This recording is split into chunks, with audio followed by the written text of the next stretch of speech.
ഇന്നത്തെ ഏറ്റവും പുതിയ വീഡിയോയിലേക്ക് വരികം സ്വാഗതം. ടൊവിനോ തോമസിന്റെ ഏറ്റവും പുതിയ മലയാളം സിനിമ നരിവേട്ട എന്ന സിനിമ മികച്ച അഭിപ്രായങ്ങൾ നേടിയെടുത്ത മലയാളം സിനിമയാണല്ലോ. ഇപ്പോഴത്തെ സിനിമ 6ാം ദിവസത്തിലേക്ക് എത്തി നിൽക്കുമ്പോൾ ഈ മഴക്കാലത്തും വൻ ഹോൾഡ് നേടിയെടുത്ത തിയേറ്ററുകളിലെ സിനിമ മുന്നേറിക്കൊണ്ടിരിക്കുകയാണ്.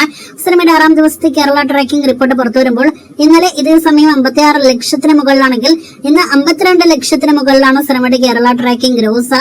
അപ്പോൾ തുടർച്ചയായി 6ാം ദിവസവും കേരളത്തിൽ 1 കോടിയിലധികം കളക്ഷൻ നേടിയെടുക്കുമെന്ന് പ്രതീക്ഷിക്കുന്ന ടൊവിനോയുടെ നരിവേട്ട എന്ന സിനിമയ്ക്ക് ഇന്നത്തോടെ 8 കോടിയിലധികം കളക്ഷൻ ഉറപ്പാക്കപ്പെടാനായിട്ട് കഴിഞ്ഞിരിക്കുകയാണ്.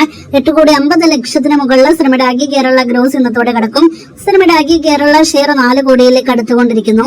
ഇതിനിടയിൽ സിനിമയുടെ വേൾഡ് വൈഡ് എസ്റ്റിമേറ്റിലേക്ക് വരികയാണെങ്കിൽ ആദ്യ 5 ദിവസത്തെ സിനിമയുടെ വേൾഡ് വൈഡ് ഗ്രോസ് 16 കോടിക്കടുത്താണെങ്കിൽ ഇന്നത്തോടെ 17-18 കോടി റേഞ്ചിലേക്ക് 6 ദിവസത്തെ സിനിമയുടെ വേൾഡ് വൈഡ് ഗ്രോസും എത്തുന്നതാണ്.